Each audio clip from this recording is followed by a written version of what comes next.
ng inyong diwa. Pagsaksi sa mga pangyayaring hindi mo sukat akalain.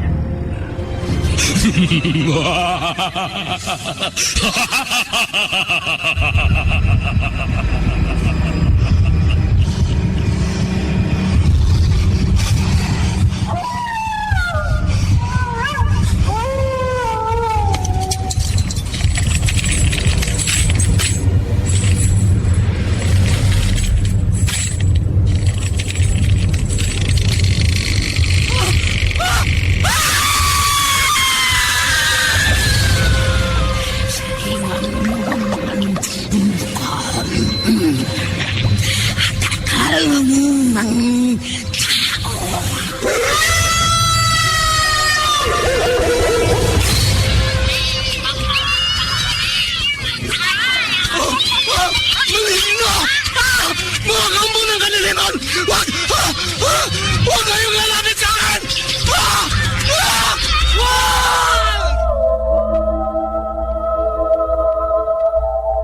Mga kababalaghang hindi kayang tanggapin ng inyong isipan.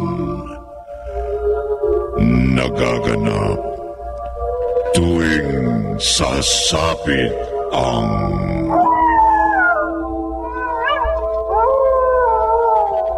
gabi ng lagi.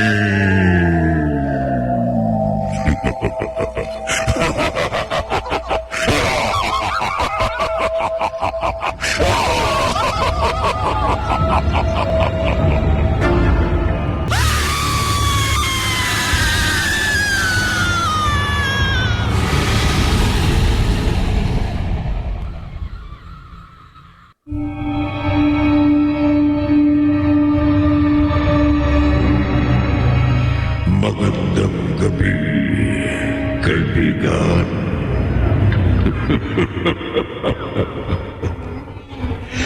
Kagabi, nagdiwang si Abi nang mapatay si Tata Badong ng impakto sa panaginip at sumunod na iniutos ng tomboy sa impakto na biktimahin ang ama ni Elma.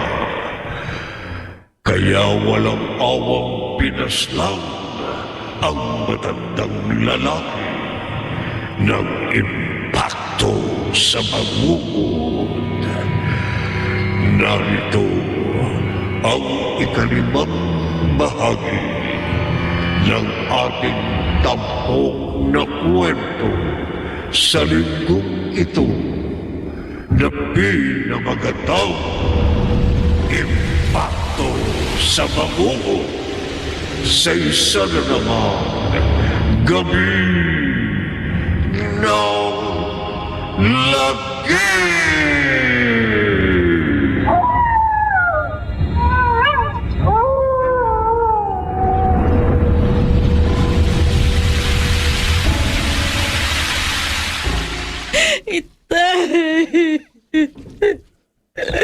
Itay ko. Nakikiramay kaming magkapatid sa nangyari kay Mang Lope. Salamat. Salamat. Ate Elma, bakit may takip ang kabaong ni Mang Lope? Nakakapangilabot kasi ang itsura niya. Ha? Wakwak ang kanyang lalamunan. Kagaya ng mga nagiging biktima ng impakto sa bangukot. Kawawa naman si Mang Lope. Kuya, Poyet, kahapon lamang kausap ko si Mang Lope. Nabanggit nga sa akin ni Itay. May isinumbong ka sa kanya, Boyet. Oo, Ate Elma. Sinumbong ko sa kanya ang narinig kong sinabi ni Ami na ang tomboy na yun ang nagpapatay kay Tata Badong. At malamang, siya rin ang nagpapatay kay Mang Lope sa impakto sa panaginip. Poyet, bibig mo. Kuya, Pinagtitingilan ka ng ibang nakikipaglamay. kuya, totoo lang naman ang sinabi ko eh. Kahit na, walang maniniwala sa'yo. Naniniwala ako sa kapatid mo, Ray. At sabi ko nga sa'yo, kuya, narinig ko rin ikaw ang susunod na ipapapatay ni Ami sa impacto sa panaginip. Hindi siya magtatagumpay. Ray, natatakot ako para sa'yo. Dalawa na ang napatay ng halimaw sa panaginip, kuya. Mabibigo siya sa akin. Paano mo malalabanan ang kapangyarihan ng isang impacto sa panaginip? Paano?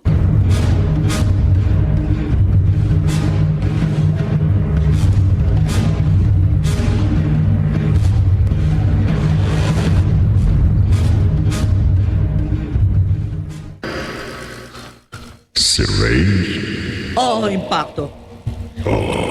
Ang mahigpit kong karibal sa pag-ibig. Ang taong labis kong kinamumuhian. Si Ray. Siya ang gusto kong isunod mong patayin sa panaginip. masusunod, kaibigan. Sa muli nating pagkikita sa aking panaginip, inaasahan ko natupad mo ng aking utos. At inaasahan ko naman na ibibigay mo na sa akin ang pangako mong gantimpala. Oo, impacto. Wala akong hindi susundin. Wala akong hindi gagawin. Basta ang pag-uusapan ay pagpatay. Pagpatay ng pagpatay.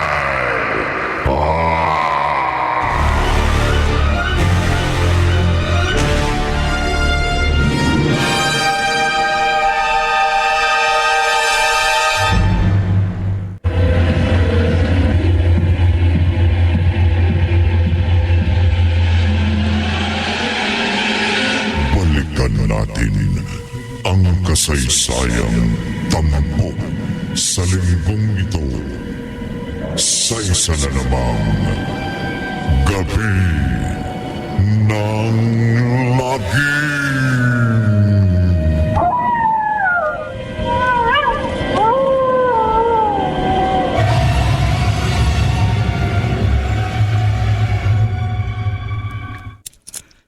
Ano, Kuya Ray? Krusipiho? Oo, Boyet. Benditadong krusipiho na hiningi ko sa simbahan. Aanhin mo yan, kuya. Itadabi ko to sa aking pagtulog. Hindi ka natakot matulog, kuya? Hindi na. Hindi na ako iiwas matulog. Gaya ng dati kong ginagawa. Dahil may panlaban na ako sa impacto. Kung sakaling lumitaw uli siya sa aking panaginip. Makikipaglaban ka na sa impacto? Ayaw niya akong tigilan. Kaya wala akong pagpipilian kundi harapin siya. Kuya. At labanan. Kuya, mag-iingat ka. Ha? Oo, Boyet. Kaya lang, ang inaalala ko, makapangyarihan ang impacto sa panaginip.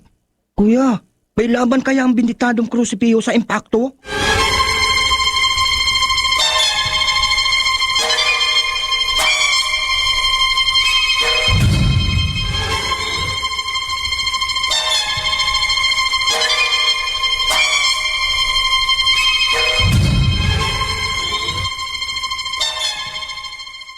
Wala, mamang.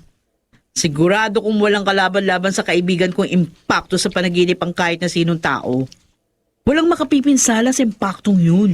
Ikaw rin ang inaalala ko, Ami. Wala kayong dapat alalahanin sa akin. Mahal kita. Kaya nagiging sunod-sunuran ako sa lahat ng gusto mo. Pero ayoko mapahamak ka. Mamang, walang dahilan para mapahamak ako. Ang kaibigan mong impacto sa panaginip. Oh, ang mga nagiging biktima na impacto, yun ang madidisgrasya. Hindi kaya siya maging dahilan na ikapapahamak mo? Hindi! Sunod-sunuran lang sa akin impaktong yun. Pero Ami, Makabawas man siya sa yaman natin. Ang ibibigay kong gantimpala sa kanya, okay lang yun. Basang importante, nangyayari lahat ng gusto ko. Nawawala yung mga taong tinik sa aking lalamunan.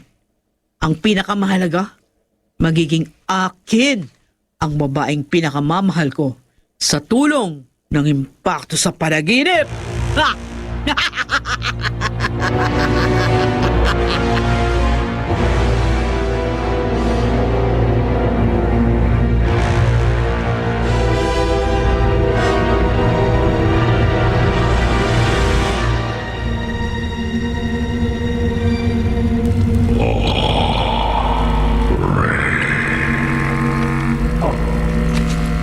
Inaasahan ko ng lilitaw ko ulit sa aking panaginip impacto. Hindi ka natatakot sa akin. Nakahanda na ako. Nakahanda ka na mamatay. Ikaw ang mamamatay. At anong ipanlalaban mo sa akin? Ito. Benditado ang krusipihong ito.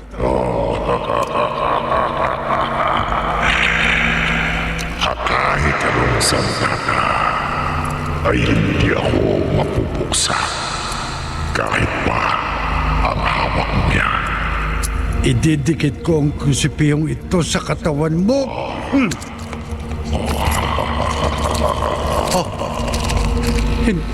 Hindi ka na ano? Wala akong kamatayan. Hindi. Kailangan kong makatakas. Halika. Hindi mo na matatakasan ang iyong malagim na kamatayan. Sasakmalin ko ang leg mo. Hindi. Papatayin kita. Aagos ang dugo mo hanggang mamatay ka.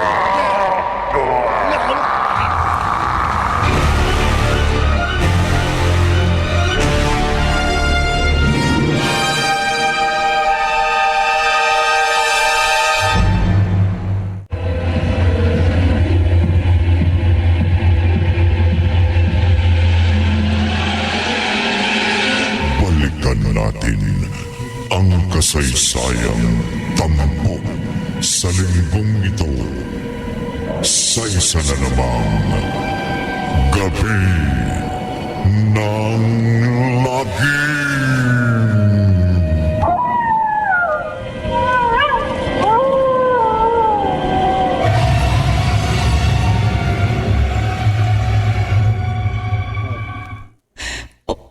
Patay na si Ray?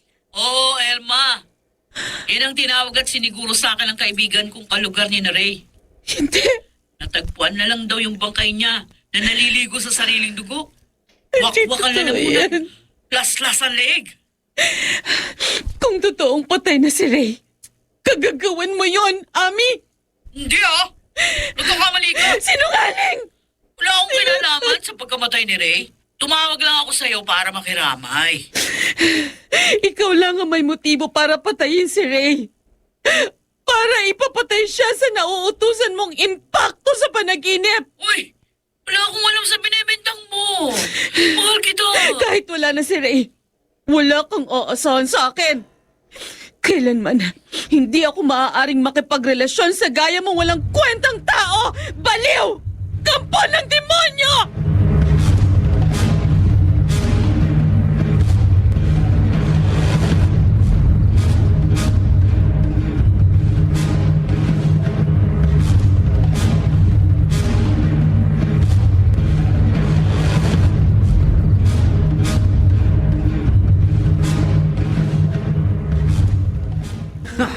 Impakto.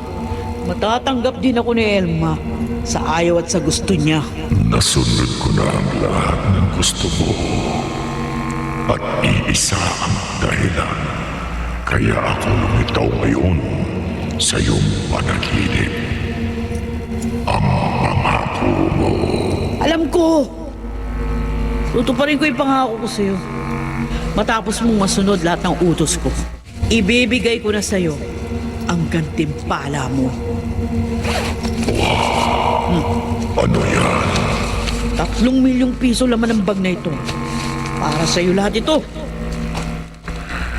Hindi ko kailangan ang pera.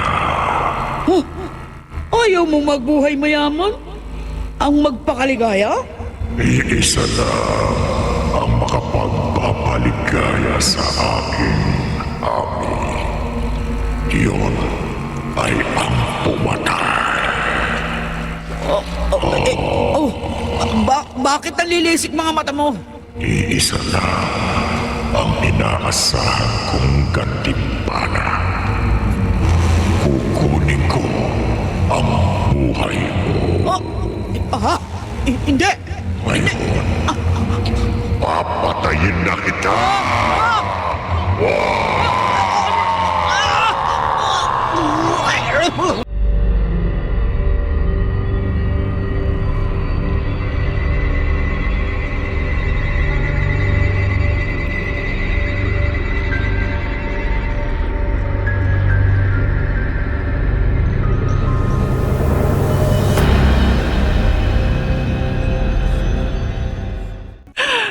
Ami, anak ko, kung nakinig ka lamang sa akin, hindi sana naganap ang malagi mo nga bata yan.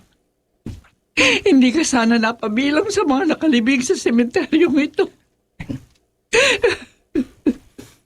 Nakikiramay po kami. Salamat sa inyo, Elma. Ang nangyari po sa iba, kay Tata Badong, kay Mang Lope, at sa Kuya Rico po, nangyayari din po sa inyong anak. Naging biktima rin po siya ng impacto sa panaginip. Wala sana naganap na lagim kung hindi nakipagsabuhatan ng anak ko sa isang kampo ng dilim. Sa walang pakundangan sa pagpatay na gaya ng impacto sa bangungot.